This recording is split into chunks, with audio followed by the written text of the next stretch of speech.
Thank you. I'm signing out.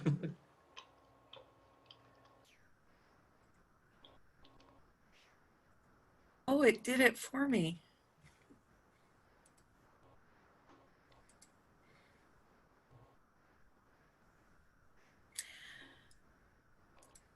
Good morning, everybody. We have some attendees coming in, so we are so happy to have you here. We will start in a few minutes.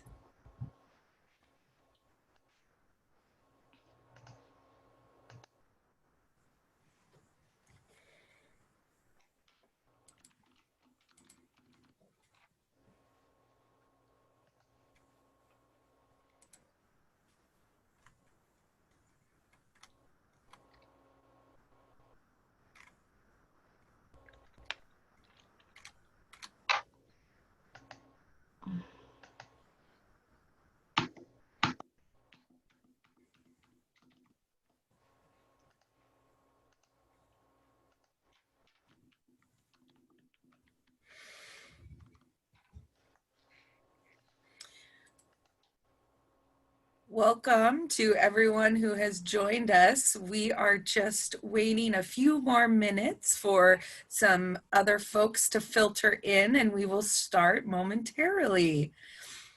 Feel free to use the chat box on the side, on the bottom of your Zoom screen. You should see a little bubble, and it looks like a word bubble. Just click on that, and that can open the chat box, and you can chat with your fellow conference attendees.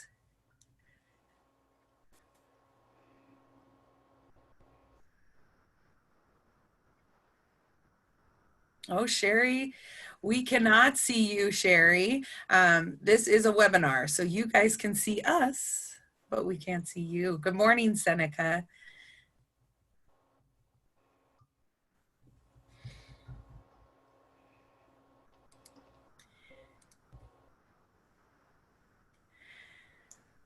All right, Jen. Well, I have that it's 9 on the dot. Do you want to get started?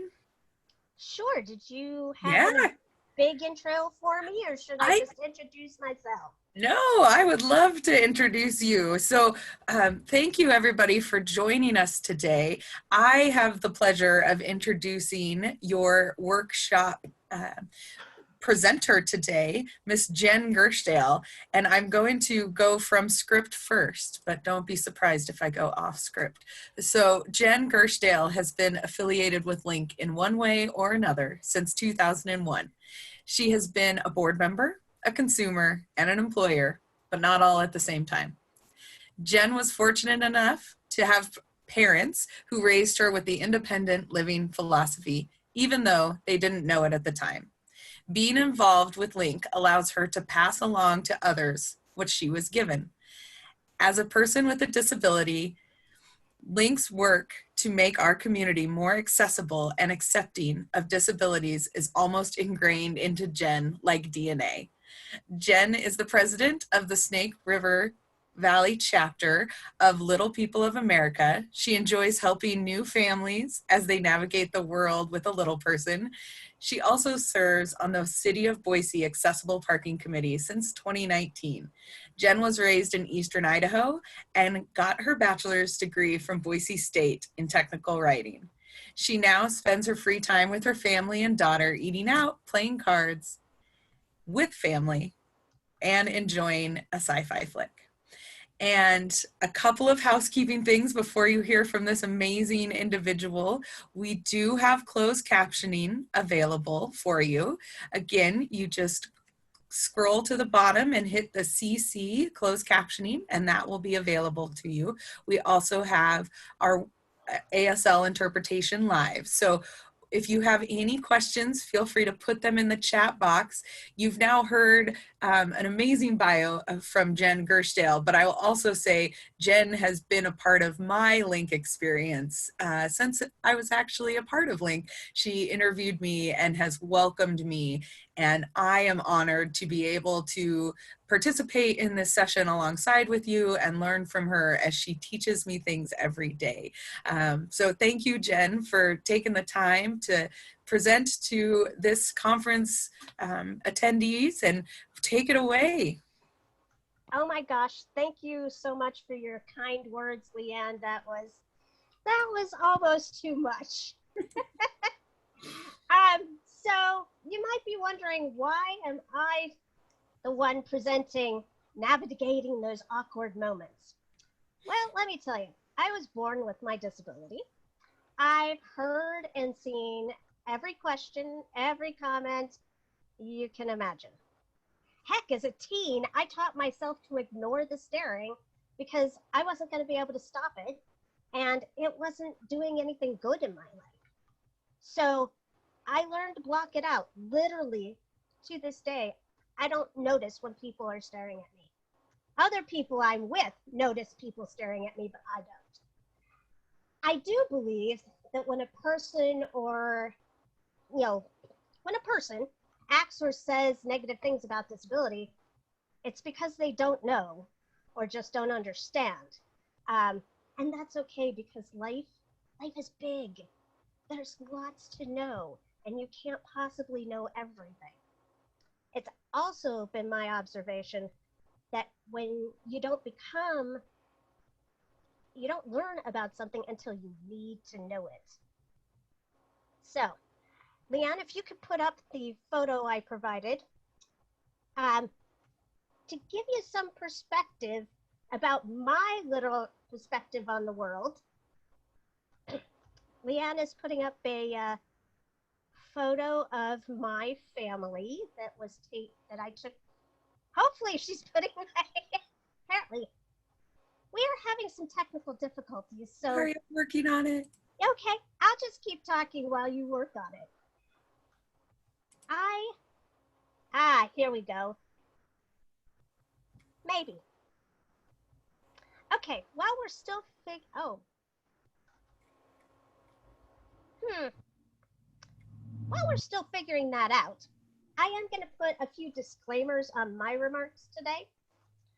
First, I'm only speaking for myself as a person who's lived with a physical disability her entire life and a psychological disability my entire adulthood. I don't speak for every little person or every person with an anxiety disorder. Secondly, I speak only as a white person experiencing disability in the United States. Along those same lines, I also speak as a straight ally who strives to be inclusive in all aspects of my life, regardless of how you identify or who you love. I do use she, her pronouns. I am also an employee, a small business owner, a volunteer, a mother, and a wife who has lived most of her life in the United States and in Boise. The photo we were going to show, maybe we can, oh, here it comes. Yes, so this is my family. I am on the left, the shortest one of the three. I stand about 3'2" tall. If you're having trouble picturing that, I'm the same height as your average 3-year-old. Or if that doesn't do it for you, take a yardstick and add 2 inches. That's how I navigate the world.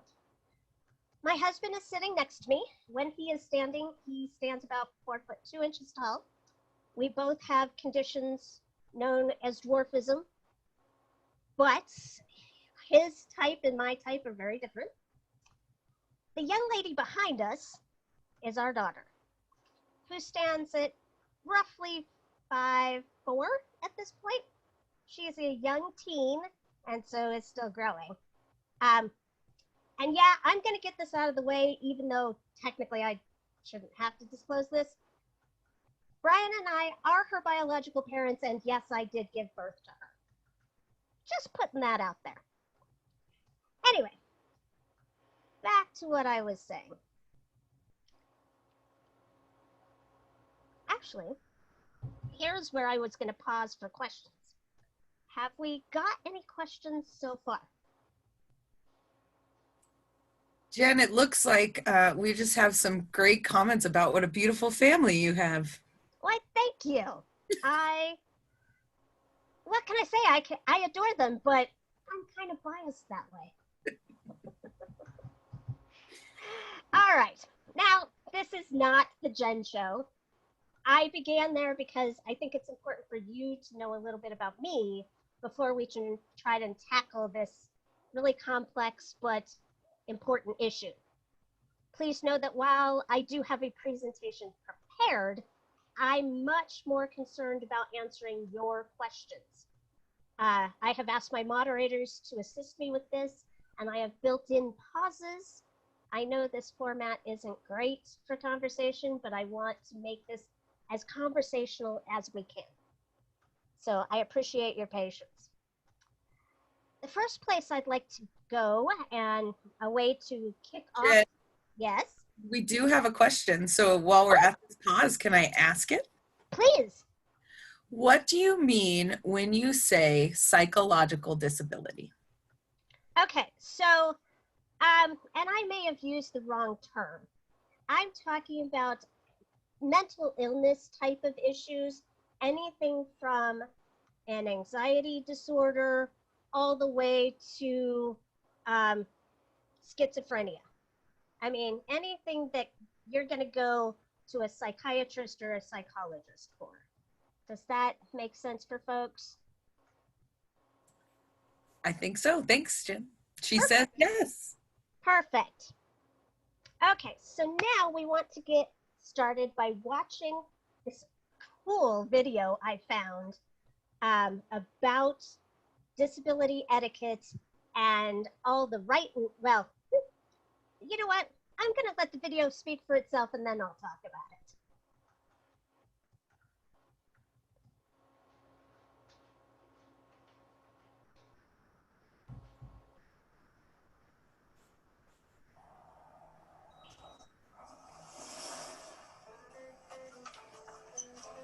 Good morning, Bob. Morning there, man. Morning, Alice!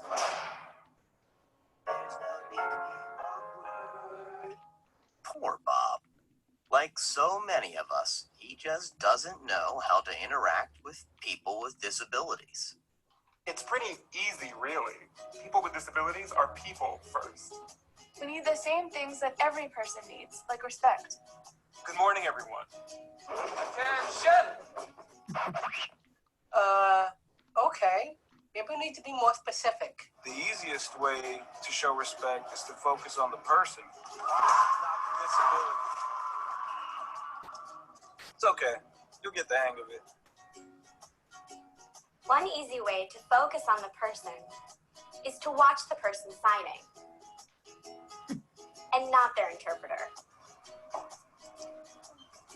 Or their companion.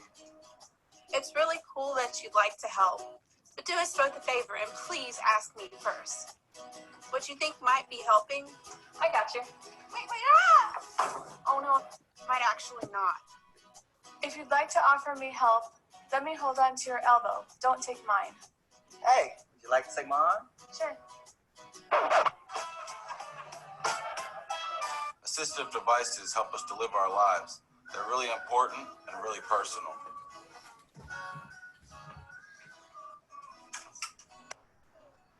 Grabbing them only makes it weird for everyone. But please only touch our devices and service animals if we've given you permission. And don't take it personally if I ask you not to. Remember that my service animal helps me all the time. Neither of us would like it if we were separated. Remember, we make our own decisions. We sign documents, vote, volunteer, work, and pay taxes. We get married. So don't address me just because I have a great smile. Just because I'm blind Can I help you? does not mean I'm deaf. Just because I'm deaf doesn't mean I'm blind. And just because I use a wheelchair doesn't mean that I can't sweep you off your feet. So take a deep breath, relax. We don't bite. Unless we're really hungry. Hi there, ladies. How are you? And if you're not sure what to do, just ask. Hi, would you still like to see a menu? No thanks, but can you please read it to me? Sure, definitely. Just treat us the way you would want to be treated, and we'll all be okay.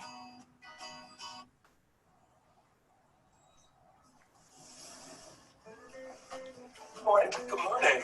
Morning, Alice. Right. Awkward no more. Nice job, Bob. Go forth and be human. There's no need to be awkward. Well, you can probably see why I like this video, because first of all, it incorporates a lot of good humor that's educational. And those are two things I love. Because I also believe that people learn a lot when they're able to relax and laugh about it. So I like this video because almost everyone in it has a disability, and they have a variety of disabilities and different situations. Some of the key points I took away from it was, using people first language. That is the most respectful. Doesn't matter what their particular situation is, they're a person first. In fact, I would argue that if you don't need to reference the disability at all, don't. Say, hi, Bob, or can I help you with that, ma'am? There's no need to. Also, talk to and listen to the person, not the interpreter, the companion, or the assistant. Personally, I'm just waiting for the moment, now that my daughter is taller, when somebody in public walks up to her to start asking her questions they should be asking me. That day is coming, I'm sure. Be respectful with your words, just like when you're talking to a colleague or a family member, and get consent to help or to interact with one's assistive technology, whether it be a wheelchair, cane, crutches, their assistive animal. Those items and animals are, in a sense, an extension of that person, which also means giving that wheelchair and animal the same kind of personal space as you would a person.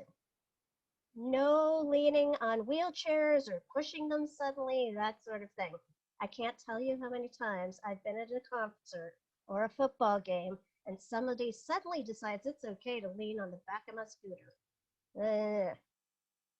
So we're going to get much deeper into several of these issues. But again, I want to pause and see if there are any comments or questions. There's a good one, Jen. Oh, sweet. Looking back, how appreciative I was for this thoughtful question. So the question is, if I was to notice a person with a disability being treated as in the video, should I say something or leave it to the person receiving that treatment? And I think this is coming from somebody who maybe wouldn't, doesn't necessarily look like they have a disability, right? So right. Oh, this is a beautiful question, because I was just watching a video for something else I do in other parts of my life concerning racial justice issues, and a woman had told a story where she has a very light-skinned cousin, and she is a dark-skinned Black person, and they went through the same grocery line, and her light-skinned cousin intervened when her dark-skinned cousin was treated exactly the opposite as she had been treated. And the reason that was important, that the person who was perceived as being white intervened on the person who is Black, is because, and this is the same for disability, when we try to stand up for ourselves, we are seen as being complaining or spoiled or nitpicky or too sensitive about our minority status by the person who is doing the thing. And so it's actually really important for other, in this case, able-bodied people to try and step in and address. It depends on the situation. Sometimes addressing the person with the disability, saying, hey, can I assist you with X? And that might solve the problem with this other person. On the flip side, it may be the other person that you need to be addressing and say, hey, that's not okay. You need to move on, or however you want to apply that. So it can go either direction, but thank you so much for asking that question, because to me, that's huge. Yeah, and they said, thank you. Good, I'm glad I could help. And I'm gonna put this caveat again on everything I say. This is my personal attitude. There are going to be people with disabilities who are embarrassed if you intervene, who are, I'm going to do it myself, and blah, blah, blah. And we're going to talk a little more about this in a few minutes. But personally, I think it's the right thing to do. You don't necessarily have to make a huge deal of it. And in fact, in many cases, it's better that you don't. But it still needs to be addressed. Any thoughts along that line, Leanne? Oh, I think I loved your response. My thing that I keep in consideration too is what's the environment, right? I mean, are we in the grocery store? Is it a friend? In your great scenario with cousins, family, I find very easy to step in and either re-educate or just inform in disability awareness situations. But strangers, I love this question because it is hard. And I think you're right, just assessing the situation, but I think helping people, and if you know something, I attribute it to the campaign to end the R word in a derogatory manner, right? So when I hear people use the word, and I'll say it now just so that we know, because there's lots of R words in the language, but when people use the word retard in a derogatory way, that is something that I'm very easily to say, oh, let's pick another word. And I use that in lots of scenarios, but in the beginning of my quest for that, it wasn't as comfortable. So it takes practice and, doing those things. So I thought your response was great, and I really appreciate the question. So keep them coming. We don't have any more questions, Jen, so right now, but I'll keep my eye out. They're good ones. Thank you for that point, Leanne. That's excellent. So we'll move on to some basics, just some rough basics about disability in general, particularly for those in the audience who maybe this is one of your first exposures or you're not really sure, but just some basic things to think about when it comes to disability in general. It's one of the few things in life that it can occur at any stage of life. It is a natural thing that happens to humans across the globe, no matter the country, the time period, the culture, the skin color, the sexual orientation, or the religion. It's those other things that define how the disability is treated and mitigated and dealt with. But disability occurs everywhere. According to the World Health Organization, get this. Remember, we only have 8 billion people on the planet. 1 billion people worldwide live with some sort of disability, equating to about 15% of the entire population. When I read that the other day, I was wowed. And I've worked in this arena my entire adult life. So, just for some perspective. Disability does affect disadvantaged populations much more frequently. I don't have any research, but I'm going to speculate it's going to involve things like fewer safety precautions, less access to good health care, less access to vaccines. Those kinds of things do lead to greater incidences of disability.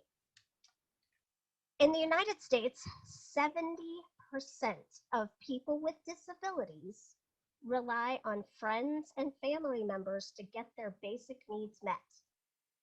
all day, every day. 70%. Disability can happen in a variety of ways. Everything from genetic mutation to medical errors, accidents, environmental exposures, the gamut. There's lots of ways it can happen, lots of ways it can manifest itself. Disability can also be a complicating factor in times like this with the COVID virus. COVID affects disabilities differently than it does the average person. And that's not always obvious to the outsider looking in. I'm actually in great danger for the virus because of my small lung capacity. And so I've been quarantined since March. But when there's no virus, I'm out doing regular things like everybody else. But I have to be especially careful right now. So I would ask too, to try to have a certain sensitivity. You're not going to know, there's lots of things about my disability that are not obvious. And that's true for every single disability I know. There's the obvious stuff, and then there's the not so obvious consequences. And so, and there are lots of invisible disability, what people call invisible disabilities, that are also incredibly affected by this virus too. So, yeah, we all just have to practice a little patience. I wish I could go a day without talking about that darn thing. Somebody I know once recently called it everybody's favorite virus. Anywho, so terminology, those words we use. Jen, I just have to say you got some laughter in the chat box, so I didn't want you to feel like that joke went out without any. This is Leanne, by the way. The joke went out there into the universe. There was laughter around the state of Idaho, so enjoy that. I also, before you get into this, I want to, if you're okay, share a comment that someone shared that I think will be a good thing for you to hear. Jen, this is so educating. I have experienced similar treatment during my early years in the US. On the flip side, I have hurt a person with a disability at the mall when I was honestly helping. So your video was an eye-opener. Beautiful. Thank you so much for that comment. And thank you, Leanne, for sharing that right now, because that's, again, this format, I don't get as much feedback, and I'm one of those presenters that loves interacting with my audience. And so thank you for that. So I want to get into language. Leanne mentioned it a couple minutes ago about the R word. And yeah, terminology is such a complicated thing.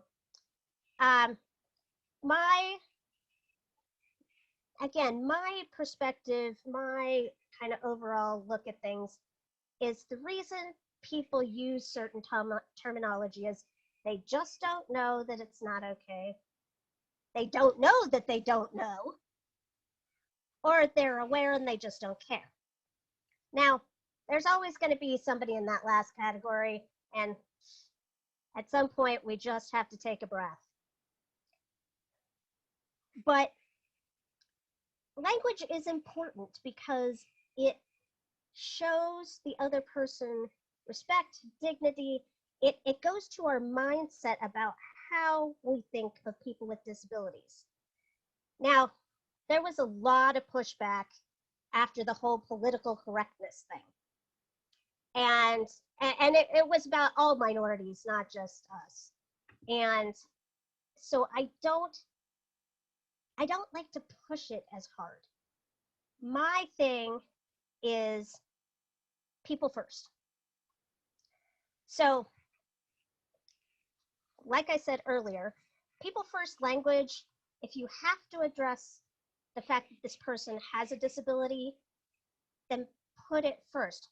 That person, or she is a person of short stature. I'm not a huge fan of that particular phrase, but some people say it's proper. I saw this other thing. I have to read this to you guys. Here's a good example of why this is okay, why this is necessary. Do you go around saying that you are myopic or that you wear glasses? I am myopic. I wear glasses. Which seems more human and less medical to you? I love this next one. Are you cancerous or do you have cancer? None of my friends who have ever experienced cancer went around saying, I'm cancerous. Nobody does that. And if you came across somebody doing that, you'd think they were a little having a bad day, how we say that. So why is it that we call it, she's a wheelchair person? She uses a she uses a wheelchair is okay. He's confined to a wheelchair. Okay. Talk to any of my friends who use a wheelchair and they will bite your head off if you try and use that phrase. Wheelchairs are tools. Anyway, I digress. If the fact that a person has a disability isn't relevant to the conversation, you don't need to mention it. You don't go around addressing everybody and describing everybody by their hair color first. The blonde Leanne is gonna make me work hard tomorrow because I've been slacking. Go ahead. Now I'm feeling like I really managed my hair well because it's not really blonde. It's like a COVID weird color. So, but thank you for that. So Jen, there is another question, and I think it's a really good question. I was once told that when speaking to a little person or an individual in a wheelchair to come to their eye level. Is that good etiquette, or could it be considered demeaning in any way? Oh my gosh, that is an excellent question that I've been asked many times. There's always going to be somebody who's going to take offense, so I'm just going to put that caveat right out there. Personally, and most people I know really appreciate not having to strain their necks. If there is a chair nearby, I am happy to usher us over to that chair so that the average sized person has a place to sit. Because many people in certain situations want to kneel when they're speaking to me, and they have bad knees. That causes them pain. I don't want them to do that either. But sitting down is absolutely the most polite thing I think you can do, as long as it doesn't become extra awkward. And the kneeling, again, if you can, great, but if you've got bad joints, please don't. That brings up an interesting point, though. My husband talks about really hating parties because, as he puts it, and there was a demonstration of this thing in that video, conversation takes place at beer cup level. Everyone is standing up, talking. I'm down here, below their beer cups. I have a hard time following the conversation. I have a hard time hearing because their voices are up here. There's lots of background noise. I'm also probably dodging whether or not they're getting sloppy with their beer cups. And if it's a bar where you can smoke, they're also dangling their lit cigarettes in my face. And I know this is true for my friends who use wheelchairs too. We have some very similar experiences that way, because yeah, I actually avoid a lot of social interactions because what's the point for me? And I know, and that's a personal issue, so don't feel bad for me. But yes, sitting, getting eye level is a sign of respect. Thank you. That was very helpful. And you got a thanks for answering my question. Fantastic. And she said a redhead. Yeah, you're somebody who maybe can sympathize with that, those comments. I hear ya. So yeah, what else? So, secondly, and I've already kind of alluded to this, there is a long list of politically correct terminology. I mean, I have this handout from, I don't know if you can see this because the AI really hates me, but it is a disability etiquette guide from the United Spinal Association. And most of its 18 pages are filled with the correct terms for every disability imaginable. I'm not going to drag you through that because it's boring and it's besides the point. Well, it was a trend. Here's the other thing is tastes change, language changes. The R word didn't used to be a bad thing. It got turned into a bad thing. In my own life, historically, the word midget was used for those of us who are very short. And in reality, the really messed up part is that the national organization I belong to, the People of America, their original name was Midgets of America. But over time, midget has become a very offensive word. And just like the R word or the N word, most of us are not okay with that word. But it changed. You know, I still have older friends that grew up using that word and will still use it. And so I have to try to have patience and try to re-educate them, but sometimes it's just hard to do that. So I'm about attitude. Language comes and goes and gets dated and whatever. I'm focused on the words of today. I'm focused on the attitudes of today and just using basic manners. I know that's kind of a thing these days and we don't always know what that means, but addressing the person as a person, not addressing the disability unless it's needed. You know, we're people. The fact that I'm a little person shouldn't matter and doesn't matter in 90% of my life. It really doesn't. So just take a breath. Don't worry about the words specifically. And here's the other thing, you can always, like they said in the video, ask. As long as you're polite in your asking, just say, I'm not sure how to refer to this situation. What is your preferred term? Simple enough. Lastly, I will also point out, and this is an irritant, but many of us in the disability rights community are slowly getting this changed. There are disability terms that are now offensive that are still codified in state and federal law. Things like handicap parking. We're trying to get that changed to accessible parking.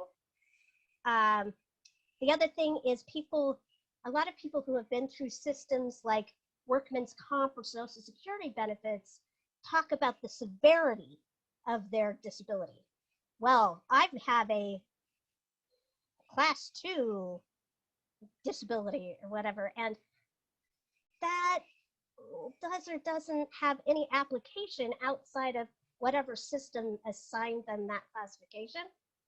And each program has its own definition of disability, making it confusing for the disability or for the general public. Heck, it's confusing for a lot of us, and we work in the system.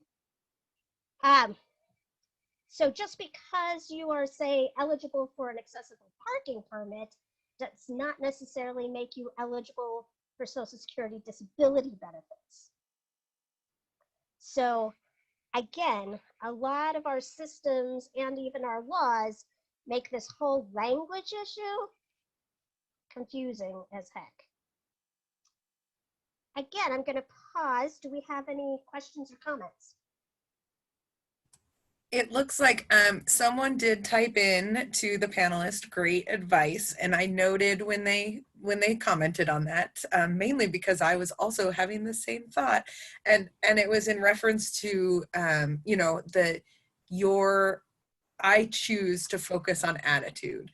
And there isn't any other questions, but I will say, Jen, I appreciate how you said that, because for me, you and I have had a lot of conversations about, you know, like, I'm awkward with any human, and I'm awkward with just life in general. But when we get into these really difficult conversations, that respect and that attitude, and how you said it, I've never been able to capture it so well. And you just says, I choose to focus on attitude. And that comment also brought in the good advice. So, you know, that really focusing on the attitude and the intention of the person is really powerful. So I think it was just kudos, and I was buying some time for anybody to type in any other chats, but it doesn't look like anyone has any questions, just appreciation. Oh, here we go. See, there we go. Here we got another one. Being a grandma, I have occasions when I have kids out in public. Do you have any recommendations as to how to communicate with kids about people with differences before we get in a situation where a kid might see someone different than themselves? Oh, Jen, this question was made for you. This person just lobbed you a little layup, and you're just gonna shoot it on home. Oh, yes, ma'am. Because I was going to talk about this toward the end of my comments, but I'm going to talk about it right now. Because while there's all kinds of, you know, do this, don't do that, I have one serious caveat to anything I've said. Kids. I will answer almost any question coming from a child. Kids are programmed to be curious and to investigate. They want answers from really an innocent place. I want kids to ask me questions on the street, in the market, wherever. Kids only stare because they want to understand, not because they're being rude. Young brains need to notice things in their environment that don't match other experiences they've had. That's how they learn. Yes, it's rude for adults to stare, don't get me wrong. But to me, it's more offensive when a genuinely curious kid is not allowed to ask me their questions themselves. Or the parent thinks they know the answer and answer for me rather than letting the child ask me the questions themselves. It's a teaching moment as a parent or a grandparent or any kind of caregiver that's a moment to teach them how to come politely approach me to ask their question. Hi, my name is Julie. My daughter is curious about your situation. Would you be willing to talk? That's what you do. You know, seriously, I have never had an interaction where a child was allowed to interact with me who it didn't brighten my day at the end. Because I truly enjoy young kids. And I've known this for, heck, okay, this is something part of what my parents taught me. I can't expect other people to understand if I don't help to educate them. And the most impressionable humans are children. And I want my interaction with them to be positive, to be informative, and for them to understand I'm human just like anybody else. I'm also going to tell you a little story because I actually have had this happen myself. When my daughter was a toddler, she was taking swimming lessons at the downtown Y in Boise. And as we were leaving the Y, we're in the front lobby, as we're leaving the Y, another mother and her toddler aged child were coming in to the lobby. And my daughter was just staring. And I'm like, I have this panic moment because I'm like, I look at this child that she's staring at, and this child is missing part of her arm. Okay. An obvious difference. Okay. But I'm panicked as a parent. I'm like, oh, my kid's doing this thing that But I took a deep breath and I said, okay, what would I want a parent in my situation to do? So I took a breath and I took my daughter by the hand and I went up to this mom and her daughter. And because the child was a toddler herself, I addressed the mother. But normally I would have addressed the daughter. And I said, hi, my name is Jen, and this is my daughter, Grace. And my daughter was noticing your daughter is a little different. And the other mom, her face lit up. We had a pleasant conversation. And my daughter stopped staring or whatever. Luckily, she was young enough. She wasn't embarrassed that I had done this. Because nowadays, yeah. Okay, I did mention she's a teenager, right? But it was a wonderful conversation. And I'm glad I got to model what I hope other people do. And yes, I did warn her ahead of time that I would be telling this story. Jen, this is Leanne, and we have a couple of comments. Can I read them to you now? Perfect. Okay, so the person who asked that question said, very good points, Jen. Thank you for saying it's okay for them to politely ask. It is so uncomfortable for me, and I wasn't sure how to make the situation okay and not insult everyone involved. I do tend to answer kids thinking I'm helping, but knowing that it's okay to ask them is so reassuring. Well, and no offense to that person, but you may not actually know the true answer to whatever question this person or this young child is asking. Mm. I mean, I am the expert on my own disability and my own experience with my own disability. Who's the expert on your husband's disability? My husband. Perfect. So we've got some great questions too. I'll tell him you said that too. It's recorded. Oh, I know. So this question says, thank you. I have had several embarrassing moments with my kids when they were little.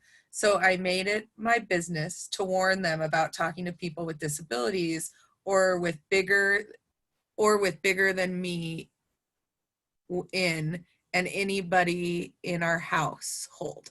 I'm sorry, I'm having a hard time, Sarah. By the way, my disability is dyslexia, so reading chat comments can sometimes be challenging. So I made it my business to warn them about talking to people with disabilities or with bigger than me in the body in our household. Thank you for the clarity. So I think this message is just saying we also did the same thing of, it's not polite to ask. So they were thanking, and someone else said, thank you, love this answer. So lots of accolades for that answer. And I think I'll speak for this session. If you have any of those burning questions with those situations, that's why Jen has built in these ask your questions. So we have a few minutes left, but we'll give you some time to type. But Jen, we are up to date on the chat box. Fantastic. Thank you so much. I am going to cover a couple of things very briefly.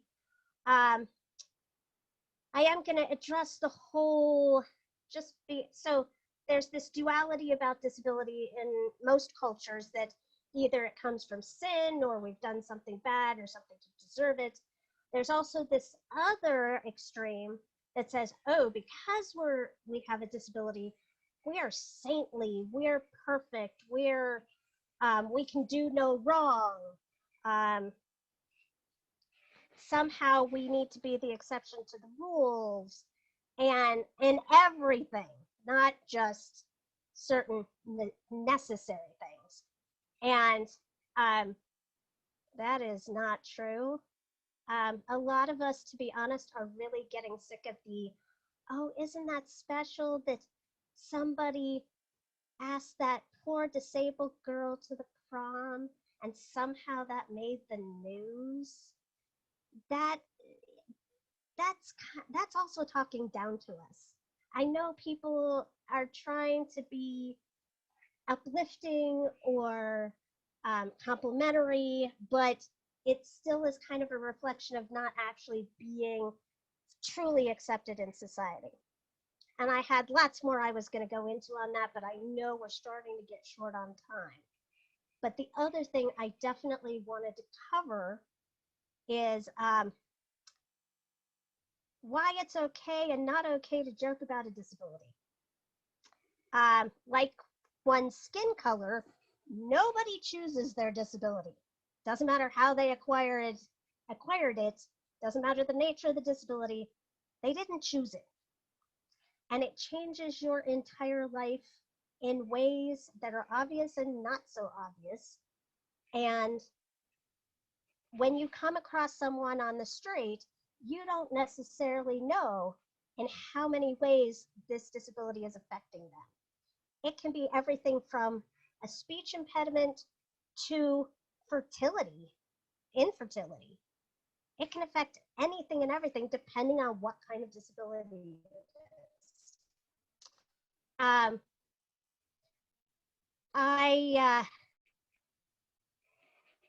I often hear some of these jokes about when I'm on my motorized scooter, because when you have legs as short as mine, long distances are not your friends.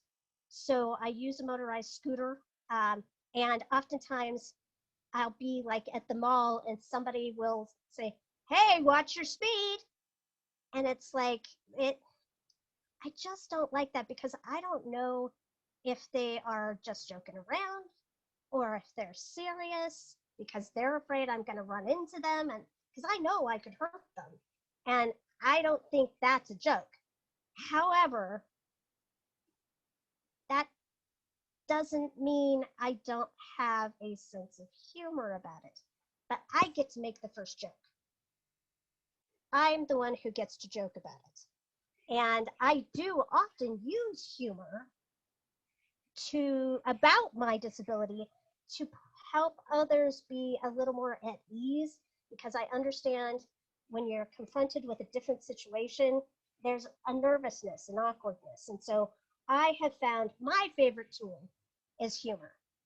And if you knew my family, you would understand why. Yeah, you need to be as close to me as my younger brother is in order to be able to joke about disability the way my brother and I do, because oh my goodness, the stuff he and I say to each other. And he jokes very much about my being short. Oh, he makes no bones about it, but he's my brother. Not anybody on the street can just do that. So be cautious when you're trying to use humor about a disability to a person who has a disability. That's, just be cautious. And again, be respectful. If you wouldn't say that kind of thing jokingly to your grandma, probably don't say it to me. Just a rule of thumb. Another thing, people really, really want to ask questions. They want to ask very personal questions. I revealed at the beginning of this that Yes, my daughter is my biological daughter, and yes, I did give birth to her. There are many in the disability community who feel like I should never have to disclose that to anybody because it's none of their business. And to a point, it isn't. Personal stuff about one's disability is exactly that. It's personal. It's also medical information that you, the person I'm talking to, are not necessarily privy to. If I choose to share that, that's my privilege. That's my choice. And so, I mean, it's amazing. Apparently, my husband was asked some really unkind, insensitive questions when I was pregnant with my daughter about how she was conceived. And seriously, that is not okay. So be very sensitive about asking medical questions. If it is not, if you are not in a situation where you absolutely have to know that information, if you're a medical practitioner or something like that, don't ask. We're not, to be honest, we're not here to absolve your or solve your curiosity. And quite frankly, there is Google. I mean, go ahead. I challenge you to be able to not find something on Google. So, not that I like to completely advocate that, but it is what it is. I see we're getting really close to our time. Are there any new items in the chat? There are not right now. We do have someone that says best seminar ever, and I am going to post a survey so that you can share that with other people. But feel free to type in any other questions you might have. And did you have anything you would like to add or say? I really summarized those last two things way more than I wanted to. I don't think I have anything else to say, Jen. I do just want to appreciate all of the great questions, and you know, I get to talk to you about all of this a lot. So I'm really honored that I get to be here as we have our conversations with more people. Everyone seems to say, yep, this is a fantastic, thank you for being so open with us. Thank you, Jen. This was a lighthearted and helpful session. Someone says, yay. This was fantastic. Thank you for sharing your thoughts and advice. You are so funny and enjoyable to watch. We'll make sure that Brian also, your husband, also sees that you're so funny. And but I think for me, Jen, what you shared with it is a complicated issue. It is a complicated place we find ourselves in as humans when we care and we have curiosity, and reading the room and understanding that and giving grace, are all things we talk about. Not just grace for the person you maybe have the question to, but grace for yourself too. This is very challenging. We can see it in our times we're having a lot of very difficult conversations that really need to be had. They make us better as people. And so finding those ways to ask questions, Link is one of those ways. If you're a business owner, or if you have people out there in the business community that want to talk about disability but are looking for a safe place where there are various disabilities represented and people who have studied it, bring them to us. We don't want this conversation to start here. You all are champions for the movement already, but we want to spread the movement. And so, if people have questions and comments, just refer them to your local Center for Independent Living. Link is obviously here, Life and DAC, because we are the place for these great questions. So we have a lot. I do have one more housekeeping thing, and then I'm going to pass it off to Jen to wrap it up. But that I put the Google survey that you will also get it to pop up once we close this webinar. And so we do hope that you give us some feedback.